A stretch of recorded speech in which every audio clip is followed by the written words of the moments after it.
Edition of the Big Self School podcast. Welcome to the podcast. I'm your host, Chad Prevost. And I'm your host, Shelly Prevost. And today we are dishing on what we've been learning this week and sharing with the Big Self community. So here at the Big Self School, we know that we want to connect. Yes. We want to have a meaningful life, live our purpose. We want to get rid of this feeling that life is just passing us by without having anything to show for it. It is not passing you by. You are here where it is all happening. To do that, you do need this community that supports you as you rediscover your purpose and resources to help you along the way. And by the way, we want to celebrate lots of cool things happening. Lots of cool Big Self things. School. We have classes going. We have a new bookstore on our website. If you go to our website, bigselfschool.com/store, you can find Chad's books for sale. Yes, and I put available. a lot of work into those. We want to make them visible to the world. And we're going to be talking today about core values. And that is a class that is coming up next Thursday, October 1st. So that's I what believe it's 6:30 Eastern Standard Time. Great. So that is what we're talking about today. We're talking about clarifying your core values. Why? In order to live your truth and get more clarity. And we're going to do our level best in 30 minutes or less to give you enough takeaways that it can enrich you. You can have some immediate practical strategic takeaways. But of course, to really dive deep into this, there is that course that is only 6 days away from the time of this live moment. Yeah, and you can find everything about that over at our website on the classes page. So I want to start this conversation talking about what are core values. And my definition, these are values, core values, like deep core values, so intrinsic to who you are that without them, you would no longer resemble yourself. And you're forcing us to identify 3. Yes. So I've been doing this with organizations for a very long time. We can't even have a top 5. Over 10 years. And no, I have allowed people before 4, but that's rare. Usually 2 to 3 is what I want to see you get to, because these are core. Obviously, we all have lots of values, but core values are these like really defining, intrinsic guiding principles. It's kind of the way that we construct our life that most people aren't even aware that these are the principles that guide their life until they do this work. What if you're like Walt Whitman and you contain multitudes? Literary. And do I contradict myself? Yes, I contradict myself. Like what about how, like, if you like to play like me, but you're also really serious? How do you choose? You can have contradicting core values. Oh, sure. Yeah. Oh, really? Yeah. And they might manifest in different ways. Wow, interesting. Yeah. You are rather serious, but you are playful too. To me, those aren't necessarily contradictory. So what I want to say, this little story, I don't know if it's a story or just an example, a metaphor of what core values mean in our lives. So I think I heard this from Parker Palmer. Shocker. Right? Shocking. Yeah. Hit me with this story. So there, he lives in Minnesota, I believe, and there's this old story of the Great Plains. These whiteouts of snow, the snowstorms that have just kind of plagued the region. And so what farmers started doing, because so many were getting lost in the snow and they were freezing and dying, that they would be stuck out in the barn and they couldn't make their way back to the house because of how bad these snowstorms got. So they started tying a rope when they knew that a storm was coming, a rope from the barn to the house, so that if they got caught in the whiteout, they could follow the rope back into their home and it would save them. Yes. And I love this story, and it was in the context of something else, but I've started using it and thinking about it in terms of our core values. So the values are that rope. When we get lost in the we lose our way, the values are what bring us home back to ourself. And I love that metaphor of thinking about the snowstorm of life, if you will. that our values they tether us to what's actually really important. And when we lose sight of those values, that's when we get into a lot of trouble, which is not a fun thing. Yeah. So you're saying that values and especially core values tether us. And, within that, I see the metaphor in that snowstorm, anchor us when, the chaos all around us makes it hard to see. And well, you and I just had a conversation this morning about our core values change? And I don't believe they do. I think they might take different forms and evolve in ways, but the three core values I have been with me since I was a child. And so I think that this idea of the rope tethering us to who we are, it's who we intrinsically are and kind of how we've always been. So, that comes from so I was reading over what a whole lot of values, and I was trying to think really what are mine, and commitment seemed like it should be really high on the list. And I was thinking, but I think it's because right now I'm really focusing on being super committed and super committed to the things that we're doing with Big Self, and committed to regular writing and routine podcast and just everything. And I'm thinking of commitment, micro steps. And I'm like, so is that a top value, or was it always, or did it become one contextually?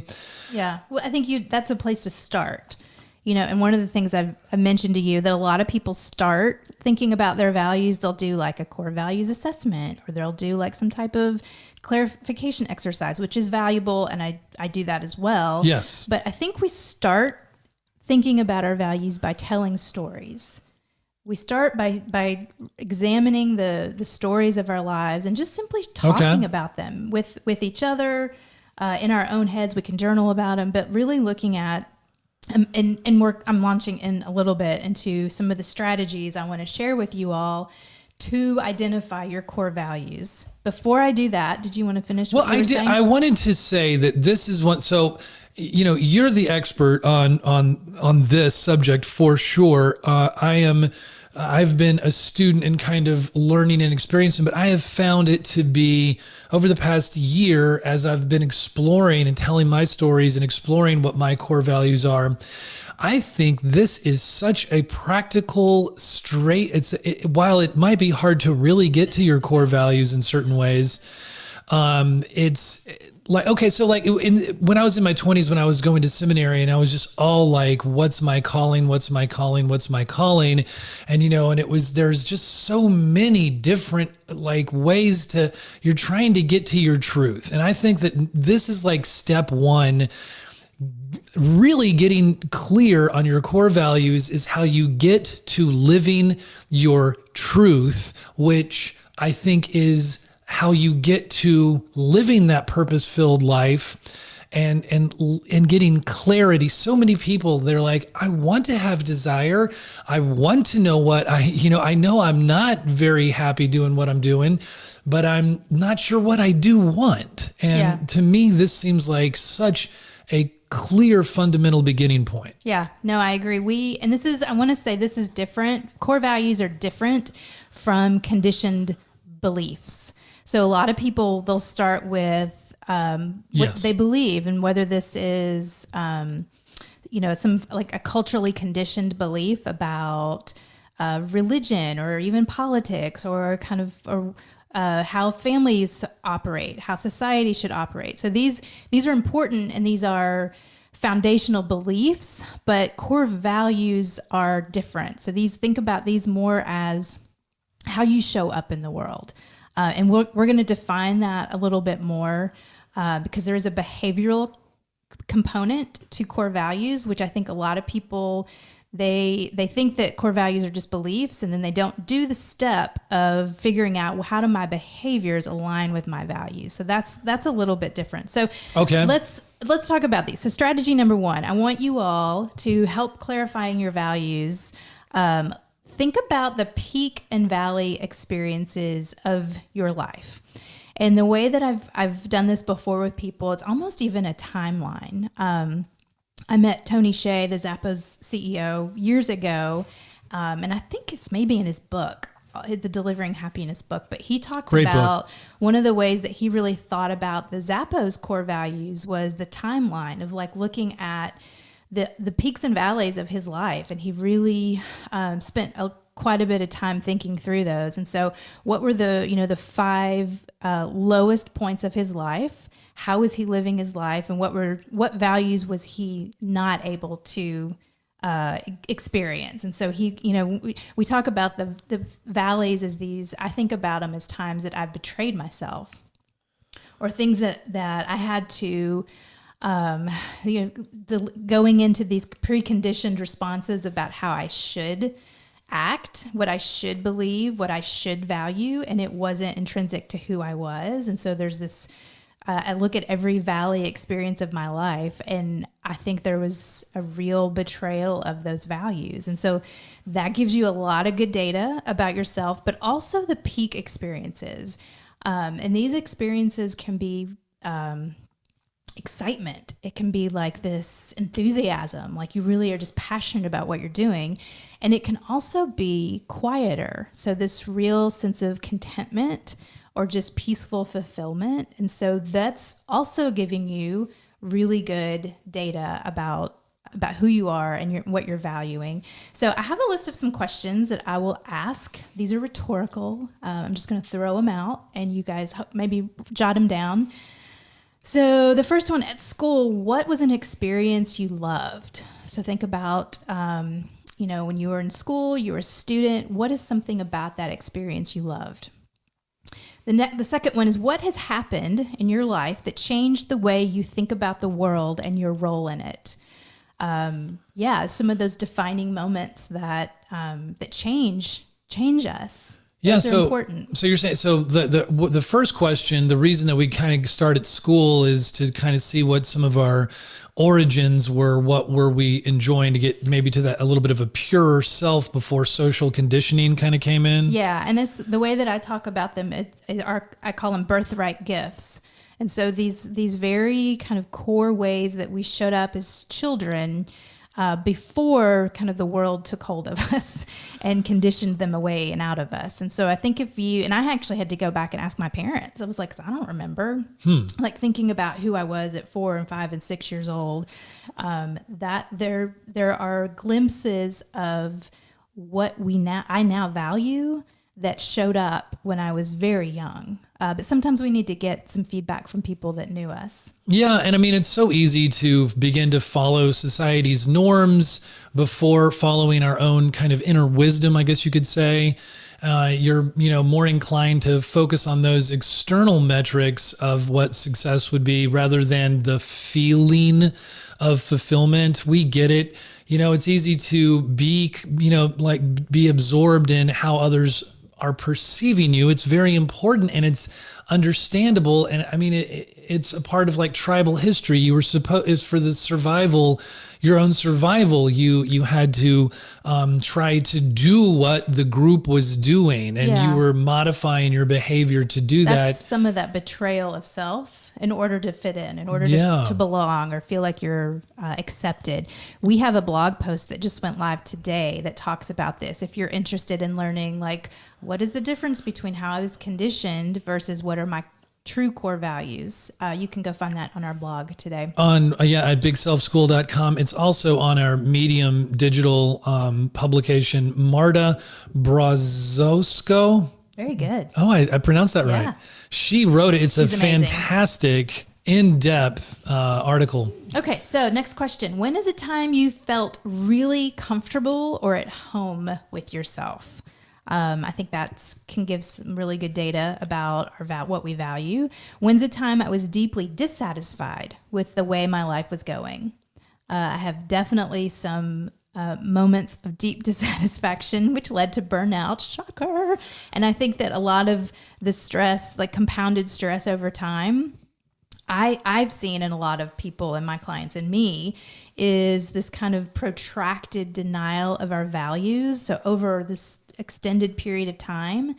And then when we don't get to live who we are and what we really value, then we resent the heck out of that. So all that resentment builds up And then that's the recipe for burnout. Disaster. Yeah. 3 more questions. When have you felt deeply fulfilled, either expressed as peaceful contentment or as energizing excitement?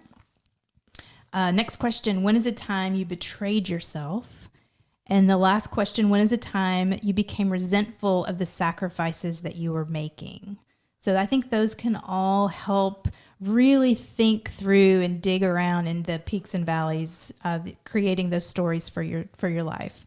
And when is the time I betrayed myself makes me think of also just living maybe for a regular period of time, not just like some singular moment, but where I wasn't living maybe authentically.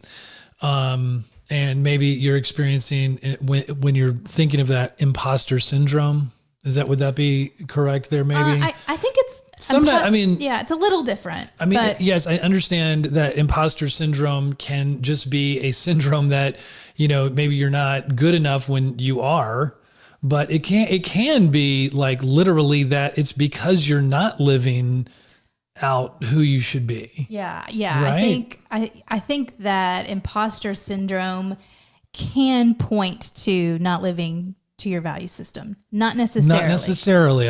I agree. Okay. So from this peak and valley storytelling Q&A that you do with yourself, or maybe with somebody that knows you well and you trust, next thing you're going to do, this next strategy, is really looking at themes that emerge from that. And so as you start to like connect the dots between all these stories, you're going to see some themes come up for you, like that I was happiest and most content when I was traveling or living adventures. Like maybe adventure is a core value, or having new experiences.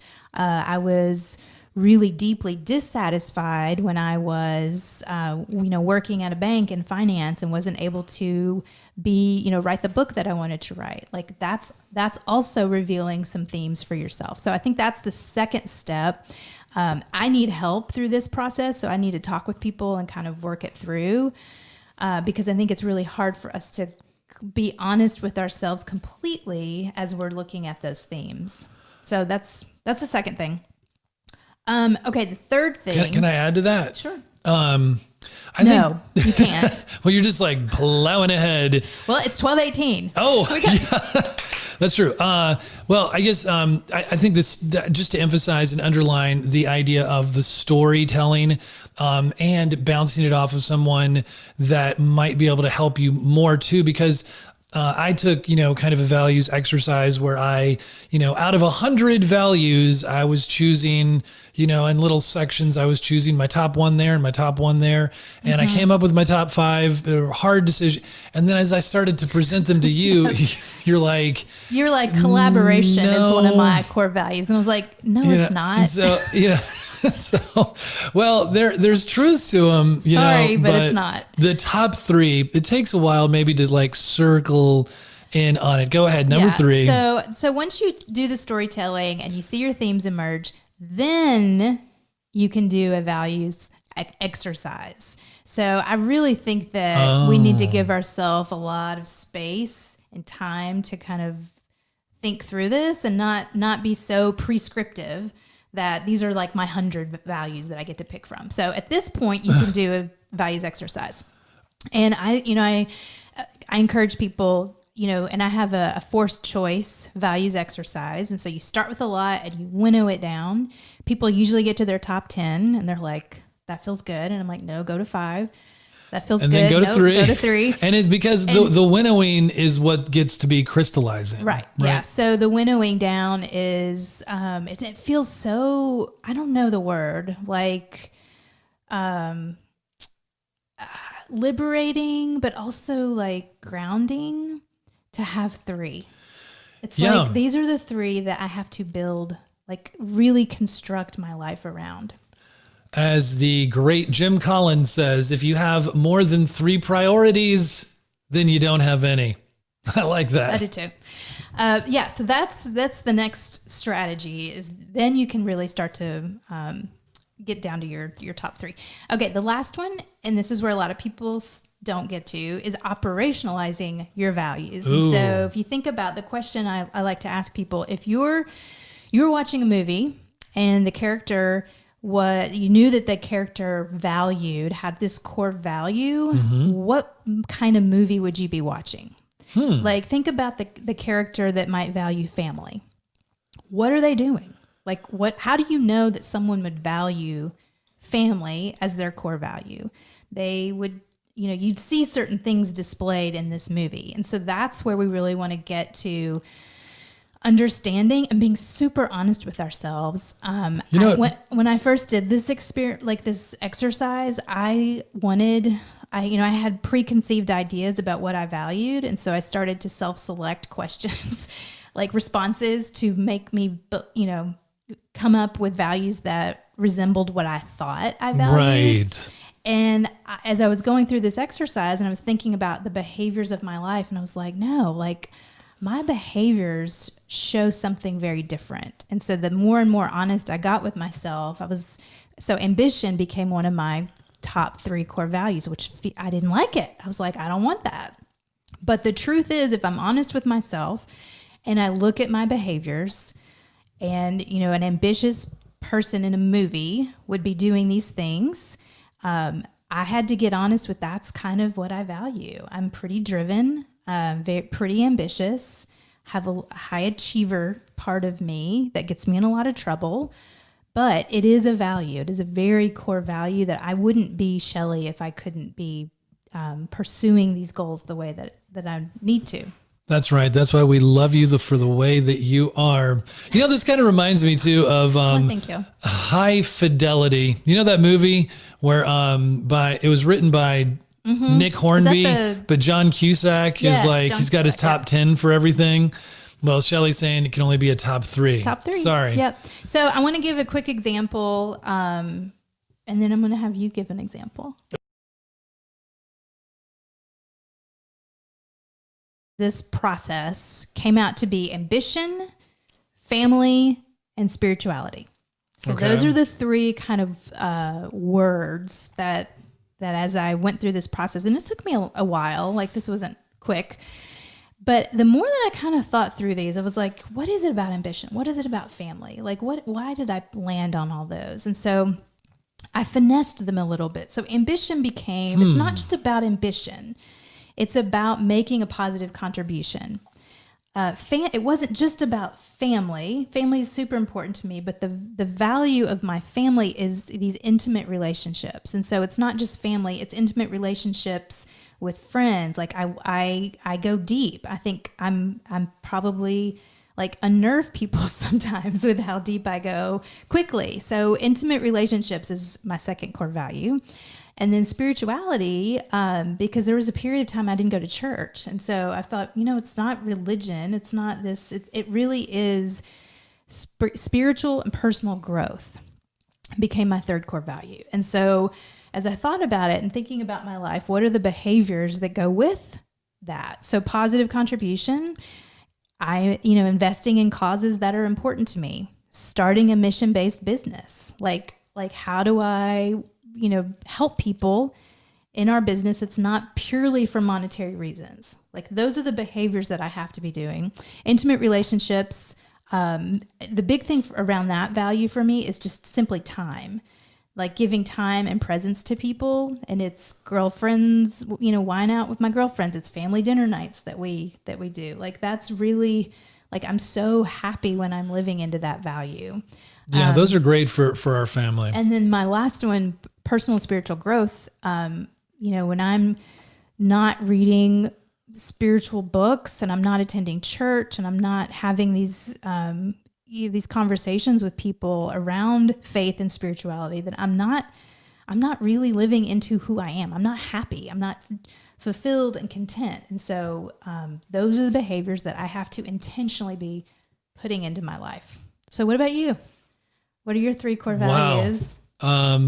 Man, you've done a lot of work there.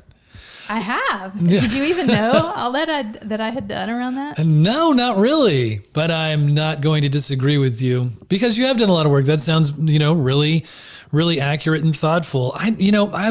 There's so many. I'm still struggling a little bit to really narrow them down to my top 3, to be honest. What do you think they are? I'm honing in. And I'll tell you if they are or not. I'm honing in on independence, passion, and then, yes and yes. Commitment, or maybe boldness, maybe expressiveness, okay, maybe resourcefulness. I don't know. There's so many. Okay, so we have some work to do. Yeah, but somehow I think I am living them out because this Big Self School is the convergence of kind of a lifelong dream. I don't know why I say kind of a lot. It is the convergence of a dream that you and I had even pre-marriage in certain ways. And so what is that? I love the giving back like you. And while, I don't know. So there's some things to figure out. Yeah. And I think our Enneagram numbers can also reveal a lot about what we value. Maybe even that we're not even aware of, we're not completely conscious of, because like your type 4, which is the romantic or individualist, there is this creative, expressive, like being able, needing to put your work out into the world. Right. And I think there is something really intrinsic about you that speaks to that value. And that would be like recognition, I guess. But possibly, yeah. I mean, there's some work for us to do around. There's work to be done. So you should take my class on Thursday. All right. I would love to hear from you all. If you know your top 3 core values, I think that'd be really fun for us to have that conversation. If you don't, I would love to have you guys in class. I will. I will be in the class, so I will be there with you, getting a little more clarification. We're going to be digging into this and like really helping you think through this. But my goal by the end of that time is that if you don't know your top 3, you maybe have a top 5 and you're feeling pretty good about what you think those 3 are. So, and then with a plan of how you're going to live these out, like okay, now what do I do with them? So I know that these are important to me. These are guiding principles of my life. So what does the script look like for someone who has these values? And so we're going to be doing that this Thursday. Hope you can join. Can't wait. Yes, that will be great. Thanks for that tease, Shelley. That is some fantastic stuff. And on that note, we are going to conclude giving you some strategies and ideas about clarifying your values. Because it can be a hopeless feeling to look around and, your life, the world, it just doesn't feel, it's not going like you want it to be. Especially during COVID-19. Yeah. Hello. And during hurricane season. Yes. Yes. It's easy to get started with us. Just enroll in a class, check out a book, join the community. It is time for you to get deep inside yourself so that you can give of yourself to the people who need you in a way that's fulfilling, positive, sustainable, and impactful. Love being with you all. Everybody have a great weekend. Bye. Bye now.